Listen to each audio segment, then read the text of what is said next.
if we can take them up a bit later. But let me kick off the discussion with a first general question to our three panelists. I just mentioned that we are living in a knowledge-based society. So what do you see as the role of international knowledge and science diplomacy in times of growing instability and increasing national self-interests?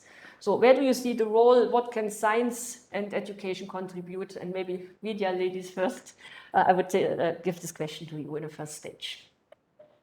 Thank you very much, Katya. And I think it's a very, very important topic for discussion today, especially in the times that we are post-pandemic, or at some places we are still in the pandemic.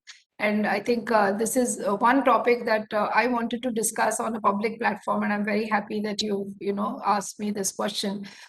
See, for several centuries, higher education was used as a diplomatic tool and will be continued to use as a diplomatic tool. When we talk about soft power, we always talk about health and education, which are two most important soft power elements for countries to cooperate, or for regions to cooperate. And specifically in the area of internationalization of higher education, I personally think that to bring two countries together, education and specifically higher education plays a very, very important role. Let us take a few examples. Let me give you some examples from my own university. 50 years ago in 1971, the founder of this university, started this organization called Symbiosis for the welfare of foreign students. What did it really mean? It just meant taking care of foreign students who came to the city of Pune in India and ensuring that they get good food, good accommodation, don't feel homesick, and get good quality education.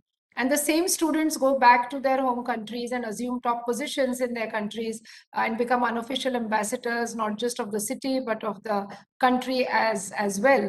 And therefore, these kind of diplomatic relations through foreign students who study in another country are very, very important. Apart from this, of course, we talk about collaborations at the faculty level, where interregional and international collaborations with faculty also helps, as you very rightly said, in the propagation of knowledge, and more importantly, now in the phase of pandemic, I think science and technology. When two faculty members come and do research together to find problems to find solutions for global problems, I think that is what is the need of the hour. I would say that geopolitics, and specifically geopolitical turmoil that you see right now in some places, has certainly affected higher education, specifically in certain continents, in certain regions. And of course, I'd like to discuss this further, but I'm a very strong proponent of internationalization of higher education playing a major role in diplomatic relations of countries and diplomatic relations of two regions. Thank you, Katya. Yeah, thank you, Vidya, for this entrance statement. Let me put it that way.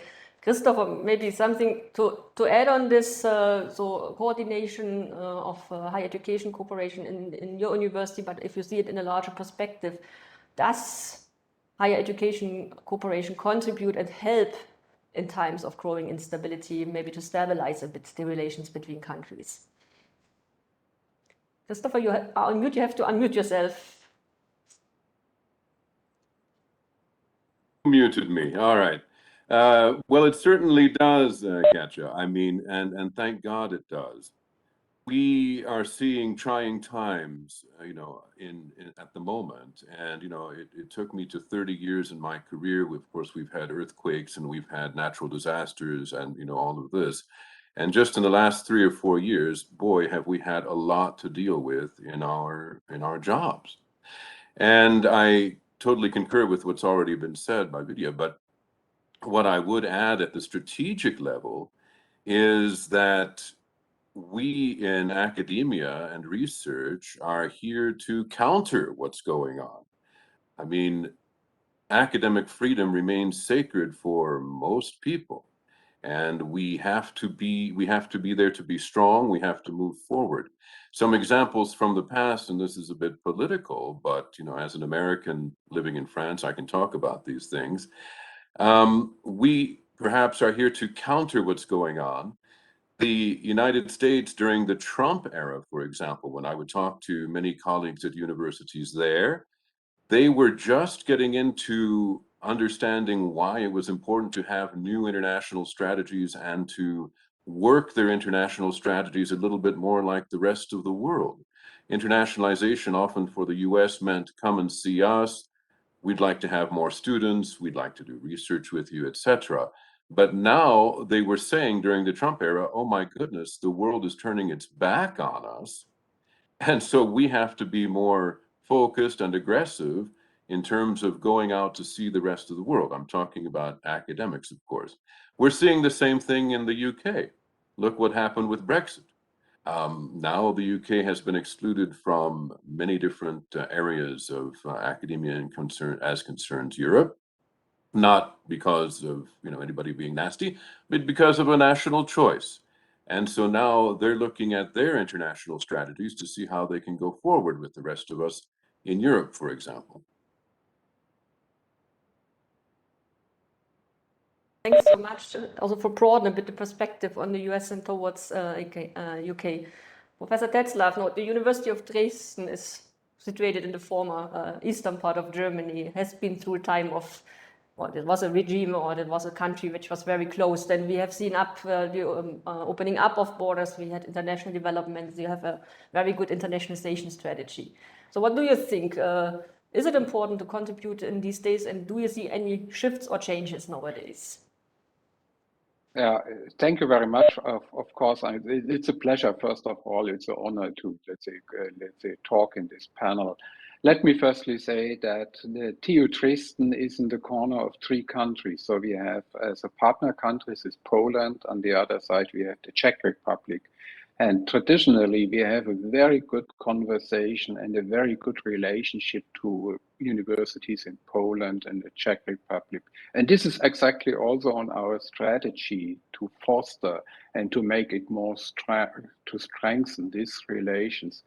But also, we need to, let's say, when we are looking on science diplomacy and we are looking on the critical situation, won't go into any details. We possibly come to these points later. But when we look on science diplomacy, I think this is more important, extremely important, and we can go beyond that actions that will be done by national governments. We have so many challenges in the future, especially looking on the sustainable development goals. And when we do it on an academic level or on a cooperation level, we have to, let's say, work on research, on the climate, on water. So there are so many challenges where we need to engage in science, in corporations and in science diplomacy. Of course, as already mentioned, the unstable situation in other countries affect also higher educational institutes, makes it more hard, but we are really working in our strategy to overcome these problems with our partner universities. Let me finally say we are on the strategy of TU Dresden is TU Dresden can be regarded as a locally, let's say, anchored university, but as a global international place. And so we are really looking forward with our partners to, let's say, work out together important goals for the future. So, and to find solutions to the challenges coming from unstable countries. Thanks so much, and also for raising the global challenges and the necessity of working together on international level. If you go a bit deeper into that topic, we've seen that international education can bridge gaps. Vidya, you're not just situated here in India in the neighborhood of Afghanistan, no? And we've seen what's happening in Afghanistan this springtime. What do you think? Can international cooperation in higher education science enable access and dialogue when other political levels fail, or when we see failing states? So maybe from the perspective of the South Asia region, what would be your take on it? Yeah, so Katya, I think the most affected regions today, if you look at higher education in the perspective of higher education, and specifically students, is, of course, the Ukraine crisis and what's happened in Afghanistan. And when we look at India from this side, there were about 20,000 students, Indian students, who were studying medicine in Ukraine, and because of the crisis and the war, obviously all of them are back home and are absolutely don't know what to do. I mean, the Indian government really is trying hard to accommodate them. Some of the state governments are also trying hard to accommodate them. But medical education is complex. I mean, we run a medical school, and in India, the number of students is directly correlated to the number of hospital beds. So it's like in the ratio of 1:5. So if I have 150 students for my first year medical course, then I need to have 300 beds, and I can't take more students because they won't have patients to cater to the clinical experience. And therefore it is a complex situation. So the Indian government is trying hard. The All India Council for Technical Education, more specifically for management and engineering education, has already sent out a note to all universities to accommodate these students who've come back. Similarly, Afghanistan students, I mean, till 2 years ago, there were thousands of Afghanistan students who came either self-funded or on government scholarships. There were women, there were girl students who came all the way to India because they found it affordable, more safe to be here. But unfortunately, with this political, upheaval, obviously the students coming from Afghanistan have stopped. But more importantly, the students who were already in India, studying in various universities or even having passed out of their degree programs, now don't know what to do, where to go, and therefore Indian universities are now helping them. So I think whatever the political crisis is, for me, as a university administrator, I think we need to really put out our arm and help these students who are in crisis, because I think higher education can play a much larger role than really what politics can play. And I think we should always be apolitical and not really be unless there are some reasons why we cannot accommodate students, but we should really go out and help these students, because finally higher education is for a much larger goal to educate these students, get them into being global citizens, and of course empower them with the knowledge. So we need to be apolitical, and we need to stay out of what's happening in the geopolitics and just be ourselves and think how best we can help students. Thank you so much. I found it interesting, and I think that's another effect one can see at the example of the Indian students studying medicine in the Ukraine, that now we have discussion ongoing in India why so many medical students are actually studying abroad, and shouldn't we foster the system here and keep them here, and why such a lot of students have to go abroad to finding their way to studies because there are not enough places here. So it has also effects on the national education system, and there is a very interesting discussion ongoing at the moment. So maybe to add on this, I found it really interesting how this also influences the national education system, and suddenly we have a discussion in India. Professor Tetzlaff, so you said your neighborhood is Eastern Europe. Vidya talked about the individual level. So are you able to support your partners in the Ukraine? Are you trying to keep contact with them? Must be difficult. So what would be the role of university partnerships in these times when we see states and systems failing? Yes, thank you for this question. Let me firstly say that, of course, international cooperation in education and science is very important and very helpful, especially when we are looking on this terrible war in the Ukraine. So we have, first of all, we have as an effect of this war, our cooperations to Russian universities are standing still at the moment. But on the other side, we have many students, refugees from the Ukraine, but also from other countries. These are not only Ukrainian, they are most of them, of course, but we have also, especially also, let's say, refugees coming from Russia, for example. And we have a task force at TU Dresden, and we are working very closely together with other German universities to coordinate and to help. So this task force at TU Dresden is coordinating help in languages, in bringing people to apartments, in funding. So we have initiatives such as the Philipp Schwarz initiative, the Scholars at Risk Network, the new University in Exile. All these, let's say, funding organizations are dedicated to help the refugees, the students coming from the Ukraine, and to find places for them to enable that they can continue their studies, they can have, let's say, living place, etc. So this is one of the major actions and let's say things which we are doing in Dresden, and we have every week many meetings in order to be very dynamic in our help. Thank you, Professor Tetzlaff. Christopher, we just had in our pre-talk, you mentioned that it's really emotional, the topic now on Ukraine, and can help science to bring down the emotions a bit, to stabilize relations, not just looking at the Ukraine. I mean, we had our difficulties also with the Trump system, Trump administration, as you mentioned. So is that a way to continue cooperation where it might not be possible on other levels? Well, I just got back, as I said earlier, from London and from Stockholm in different times higher education events, for example, and the emotion is high. The emotion is very high, and everybody's trying to figure out what can they do to help. And I'm talking, of course, about the Ukraine situation. We had the Afghanistan situation as well. So what can we do to help? And like our colleague in Germany, for example, we here at Sorbonne and at other universities around France, we have put in place crisis management team. What can we do? How do we take care of our students from both the Ukraine and from Russia?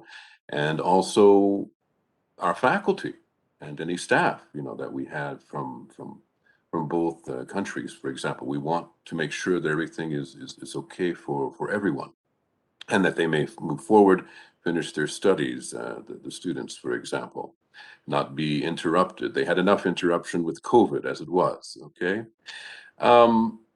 So taking care of students is important, taking care of faculty and figuring out how we can help. Now, at the strategic level, to your question, Katja, I would say, once again, I would call to mind academic freedom.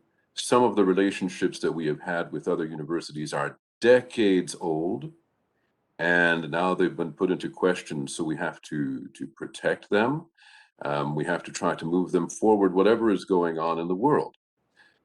It depends on the situation, of course. If we have to cut ties due to aggression, then we will cut ties. If we have to protect and help and defend as a university, as universities in general, we will. Universities collectively can have a very loud voice, and you may have observed, as I have recently, that there are more and more leagues and groups of universities coming together for lobbying activities and being a voice to help move forward in terms of the dialogue and the shifting changes in the world. So this is very, very important. We have a strong voice when we are collective.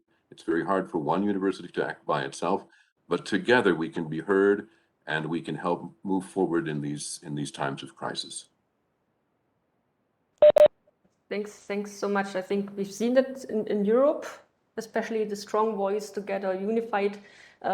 We see this also in India, Vidya. Is there same tendency? There's a distance to Europe. I have to say, the situation is different. We looked up on the Ukraine war as it's a bit far away, or seems to be far away. So is there also such a movement in the South Asia field?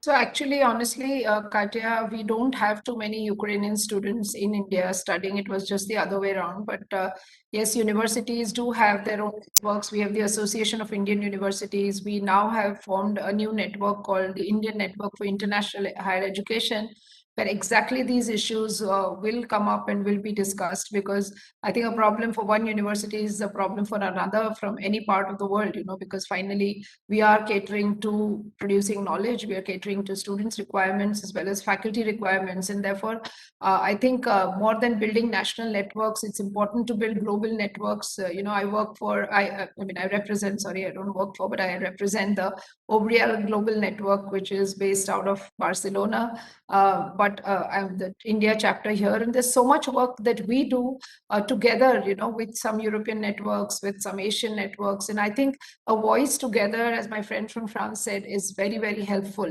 And I think it's high time we raised our voice, for the betterment of our students, because I feel very saddened when students are just left like this and not knowing their future for whatever reason that they went abroad. But it's not great that they come back to their home country and are just left like that, not knowing what their future is. And we as academia just watch and see what political decisions would be taken. I think it's a high time that we as higher education educators come together, not just on a national but a global front, and try find at least some solutions to these problems, because I think these problems are going to grow, and whatever happens in any part of the world, finally they are our students. And I think it's best that we look at their future in the larger context than really look at the minor political upheavals that can happen anywhere in the world. Christopher, you wanted to add on that? Yeah, Katya, I'm just inspired by something that Vidya has said that's really inspired me in this field recently. I don't know what you all think, but I'm very inspired by the fact that no matter what is going on in the world, our students and our faculty want to continue to study abroad, to go abroad, to collaborate with people around the world. As I had said in a recent article, millions of students in mobility around the world can't be wrong. And so of course, we have to be careful of their safety. We can't send them anywhere. Students often want to just, fly off and say, hey, I'll be fine. No, we have to be very careful and take good care of them. But it is very encouraging to see this generation ready to keep on going, to internationalize themselves, to have a wonderful experience, for our faculty to want to continue to do research where they can, where it's safe, where there are no political issues. It's very inspiring. Thanks for highlighting the importance of individual and this individual movement, and not just to look at the strategic level. Nevertheless, Professor Tetzlaff, you already mentioned a bit, but what is the challenge on an institutional level? And Vidya just said she foresees that we will have difficult times as we see a shift. So what are difficulties arising for you at an institutional level, right? Not just right now, but over the last, let's say, 3-5 years, when we've seen certain shifts in geopolitics. So are there new challenges, or you just continue your work? Of course, there are, let's say, changes. That's clear, because the world is changing, so we must change as well. Let me firstly say that I completely agree with Christopher and what has been said before. And this is so fantastic that we have a communication level with our students and our researchers. And we have also a very strong voice when we're looking on our alliance with, for example, with European universities. There is, for example, the CSIR cluster, where we have 58 European universities, and they have a strong voice, and they influence also the politics. But let me come to your question. Of course, when we look on, let's say, countries like, for example, I would not like to continue with the Ukraine, but also it's extremely terrible. So we have to change, and we have to, let's say, face the challenges coming up. For example, we would like to have these students from other countries, so we have to let's say, communicate with them, to organize their stays, and to simplify the procedures depending on the special regulations in each country. And we have to be aware, or by doing this, of the politics, to be, let's say, not to enter into, for us it's important not to enter in military research. Dual use is a very important question. But finally, we need to be very dynamic and adaptive to these countries when the situation is changing, and to find pragmatical solutions for certain problems. For example, when we started in the COVID time, we had a problem with the visa of students coming from other countries. So we find very nice solutions, and rearranged our courses in order to find solutions for these changing situations. So my message is we need to be dynamic. We need to be aware of the situation in other countries and universities, and we must be more flexible than our politicians. Thank you for that. So we have to be more practical, more flexible than politicians, and dealing with dynamic adaptation. Vidya, what would be your take on it, living in a bureaucratic system as India is, with a bit of restrictions we see from time to time? Yes, there are, Katya. I think restrictions are there all over the world and so in our country. But I think when you have a great mission, I don't think these restrictions really, come in your way, because finally it's the larger goal of it is to educate, no matter from which part of the world the students come. And I always believe, and now the Indian government is also very keen in, relaxing a lot of regulations for getting in foreign students or, as such mobility of whether it's students or faculty members, they're very encouraging all of us for joint research with, foreign faculty and so on. So it has been a little much more liberal than what it was today. But finally, the autonomy is with the universities. So I think it is with university administrators, international offices in universities, how proactive they are to really reach out, and give help to those who require from any part of the world. And there are pockets of countries or regions, I would say, where definitely, as my friends earlier said, you need to be a little more flexible than what you would be to, say, your host country students. I mean, see, English is a major problem for many students. I mean, if you use the same yardstick of, for Indian students, because they're so fluent in English, and you use the same yardsticks for any international student who comes from Yemen or Saudi Arabia or from, from some Southeast Asian country, it doesn't help. So you have to give that kind of support to develop a strong foundation in English language, support the student, give remedial classes. So I think now for this, government is not anyways, interferes in any of these functions of the university. And, so therefore, even in non-crisis times, I guess universities can do much more than what they are doing right now. And some of them are too inward looking, only looking at students from within the country or within the nation. But I always believe that internationalization is not just for foreign students who travel. It's for Indian students as well, equally important, because when a foreign student sits in a class, the whole culture of the class changes. There's diversity, there's intercultural understanding. I mean, the discussions are more global than local. And therefore, I always say that internationalization is both-sided. It's a win-win for both. It cannot be just a win for someone else who's coming all the way, to your country. So when you have that kind of perspective, and our Indian mythology talks about this. We talk about Vasudhaiva Kutumbakam, which means believing that the world is one family. And I think when you talk about all these things, the larger picture is that, student mobility and faculty mobility for the betterment of, of mankind, the betterment of society. So it goes more on a philosophical aspect than really, those very concrete aspects of science, technology, research, or just education. So that's the way I look at it. I was challenging you with that question a bit, and of course, India is opening up. We all know, and internationalization is high on the agenda, and that's very good to see. And we've seen in the discussions this week with in Europe, with India had in Europe with several ministries.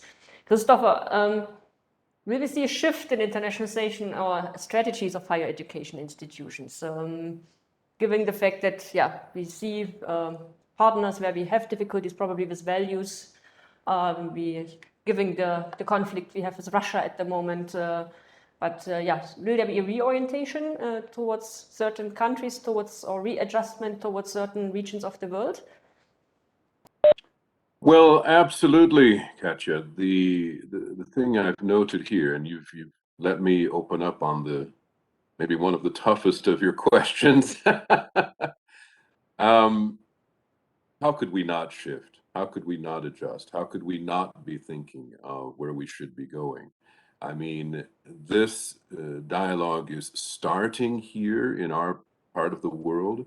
Many people are being cautious. Nobody is, is making any snap decisions. I mean, I've heard of universities in other parts of the world, let's say, who have decided, well, we're not working with China anymore, and we're not working with this country anymore, and all that.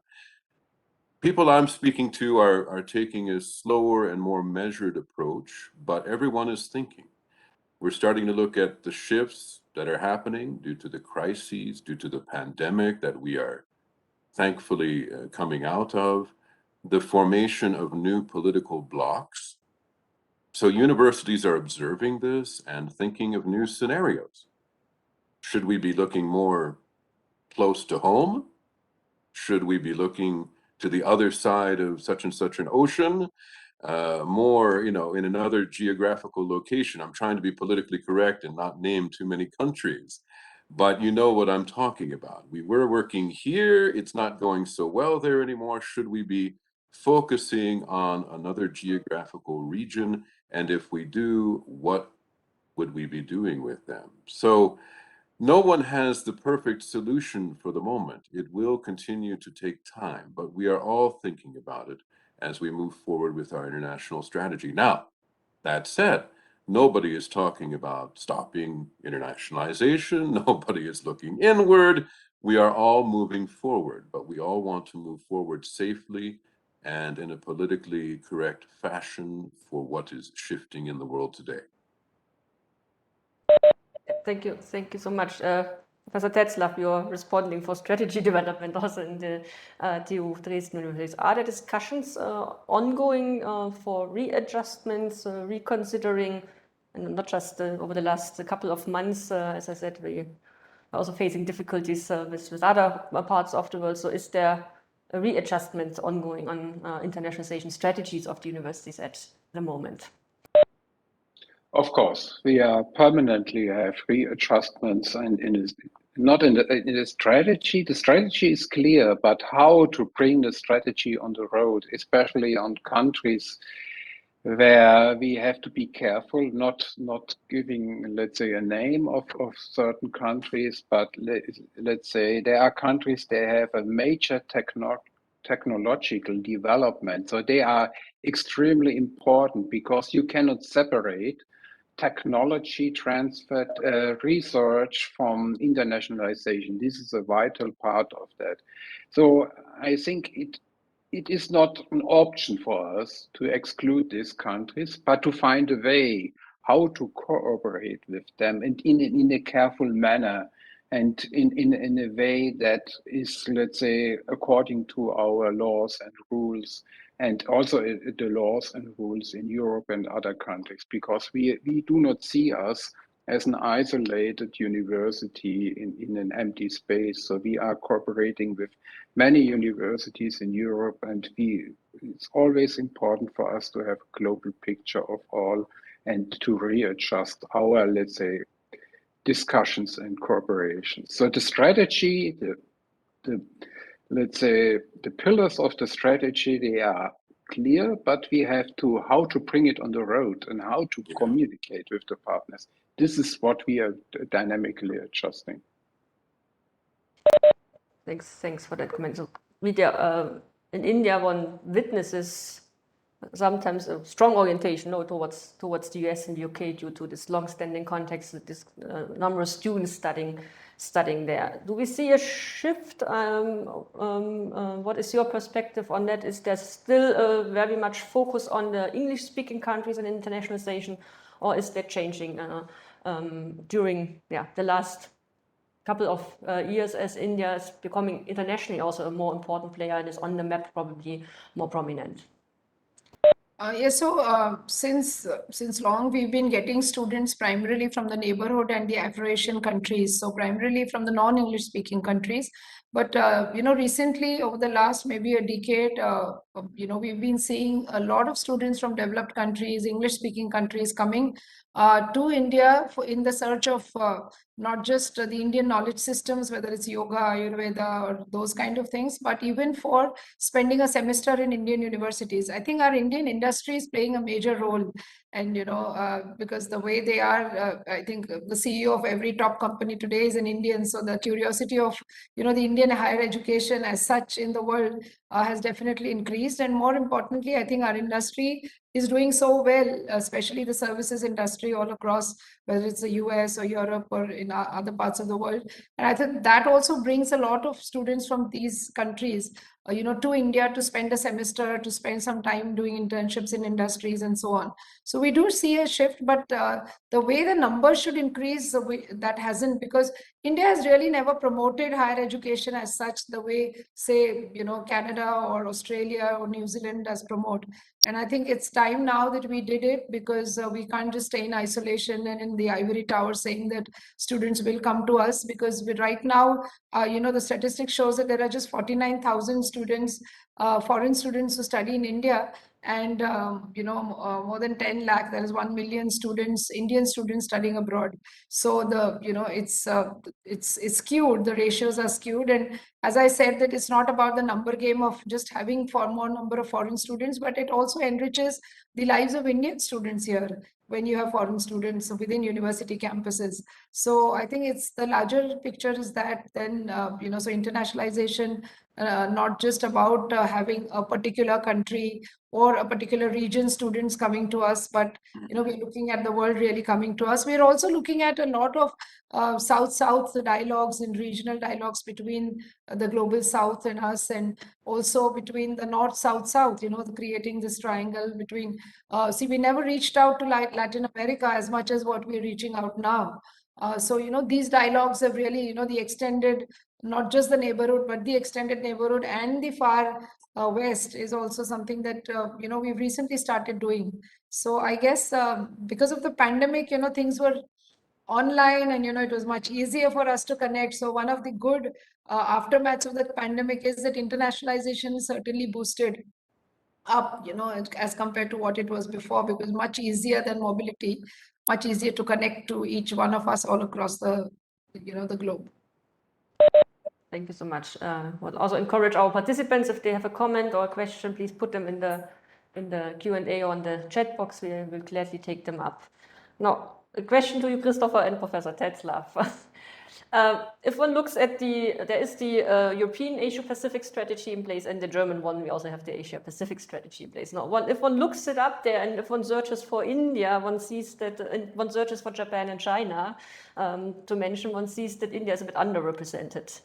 Now, given the circumstances we are having in the shifting world orders, do you think India will play, or the role of India in the European Asian context will change? Or is this just a political mistake and the relations are already strong? Professor Tetzlaff, you immediately raised your hand. Let me firstly mention that I think this is a very important part of our discussion. So let me firstly mention and appreciate that India has the world's largest higher education systems. The country has set the stage to become a major global player in higher education. This is very important. And we are most of our foreign students coming from India. So we also appreciate our Indian partner universities, especially the Indian Institutes of Technology. They are excellent partners in research and teaching. And let me give you a small example. We have several English master courses at TU Dresden, and one is nanoelectronic systems. And typically in engineering, the gender is not balanced, so you have more men than women. And the exception is this nanoelectronic systems. We have so many extremely engaged students from India, and so we have in this course, is an engineering course, 50% men and women. This is extremely good balance. So let me say, let's say India is one of our really major partners in cooperation in the future. Christopher, a question here to us, to you. Yesterday, it was highly appreciated that Prime Minister Modi immediately visited Paris and then had a conversation with Emmanuel Macron. And there was, of course, a strong emphasis on cooperation and to enforce the cooperation. Will this have consequences? Is this just political statements, or do you see on the France level at the moment a shift, or you have seen a shift over the last couple of years? Well, first of all, I'd like to say a big bravo to India for everything that's going on to open up further. I've been working with India for about 20 years. I helped establish an engineering school in Hyderabad for one of my former employers. That is going well, and they've even created a university around it with Mahindra, for example. One thing I'd just like to say, I hope Vidya appreciates this, is that I wish everybody would stop lumping India, China, and Japan into a big bag. All right, they're very different markets. Do we agree, Vidya? Everybody always says India, China, India. I totally agree. All right, there are different reasons to talk about India and China together. For example, recruiting students. So when, there are universities recruiting students, they're looking at how many Indians they're getting, how many Chinese they're getting, because those two countries are both, very big sources, very rich sources for talented potential students at the bachelor level and doctoral level.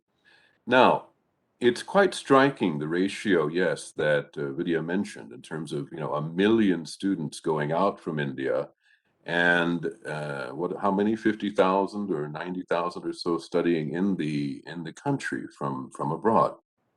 This ratio will close little by little as India continues to increase its offer, as it increases its internationalization strategy, and starts providing more and more quality education for its own students in an international setting.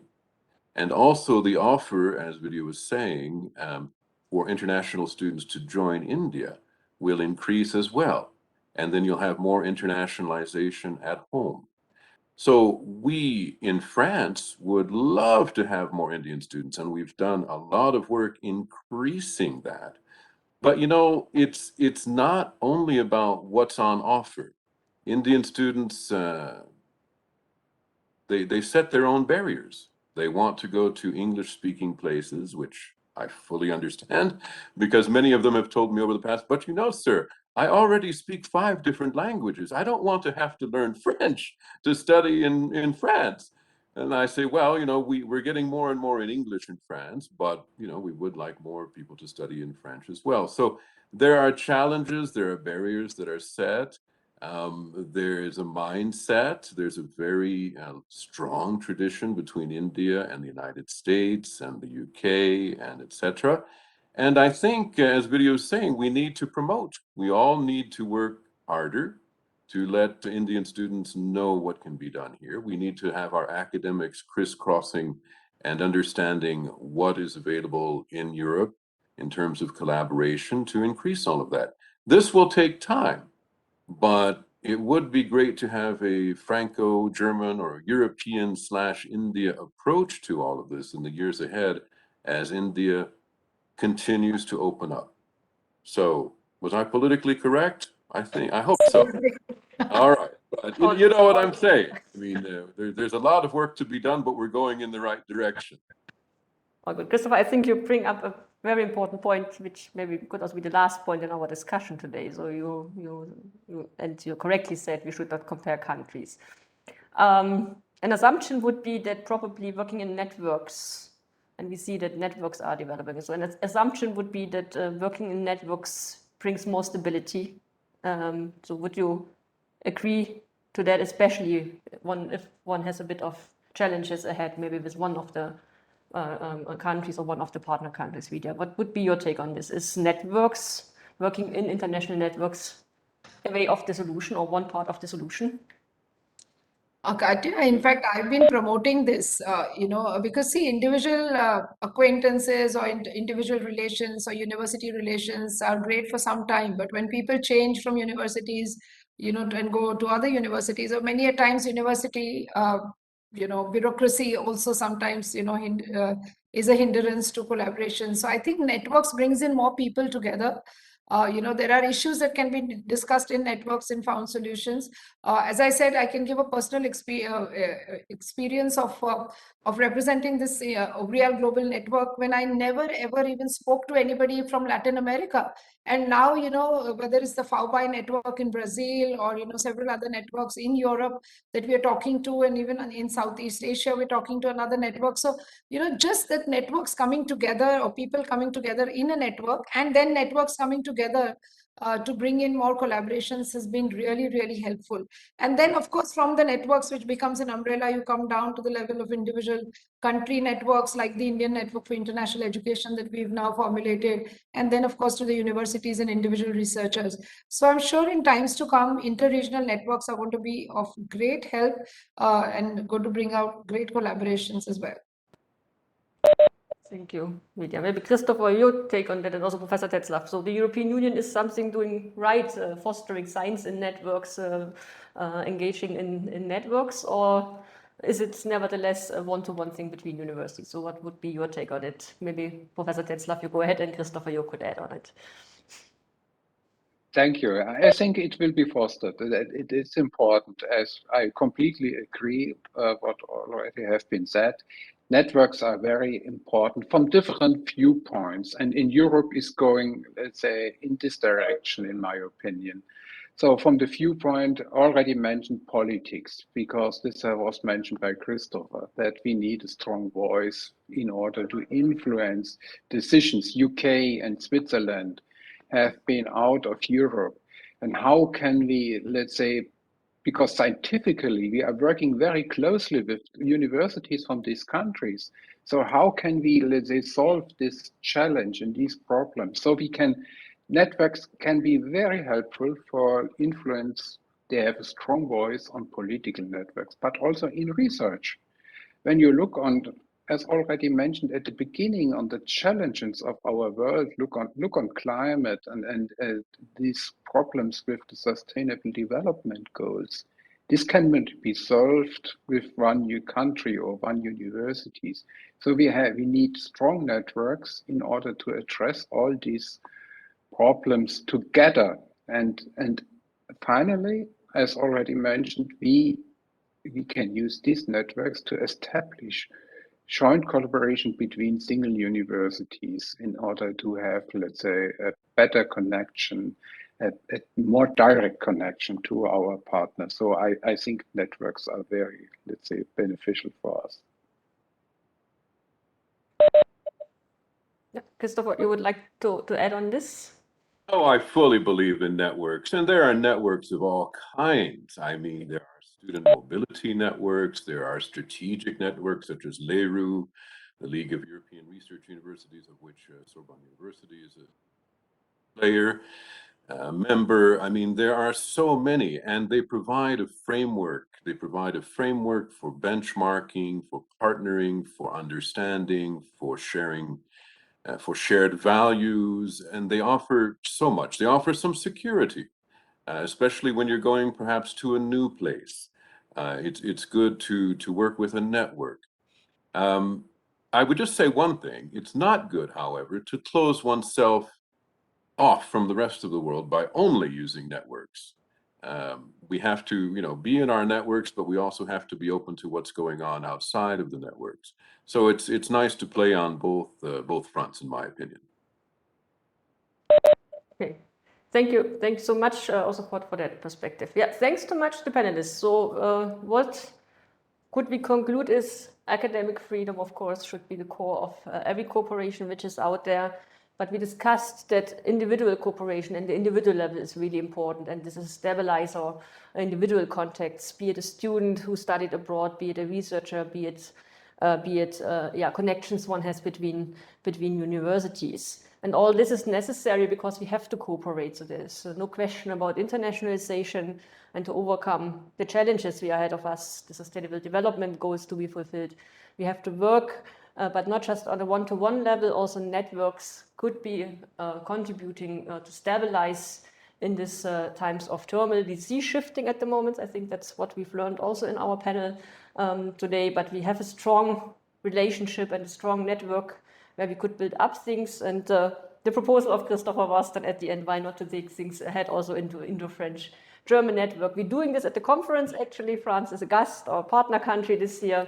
So thanks to our panelists for the wonderful discussion. We tackled a lot of problems, which are also a bit political, sensitive. I think we navigated very well our way through this discussion. Thanks for the contribution and for the insights. For me, it remains for me to close the public part of the conference. Nevertheless, I would encourage the audience.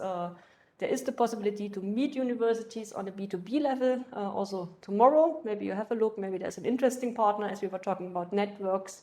We have on the platform universities from India, Bhutan, Bangladesh, Nepal, Sri Lanka, France, and Germany. So a quite good opportunity to network amongst each other. That's the goal.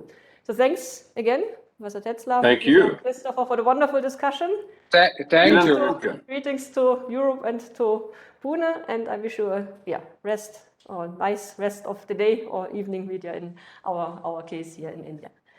All right. Thanks so much for the invitation. Really appreciate it. Thank you very much. It was a great pleasure. Thank you very much. Thank you. Pleasure. Thank you.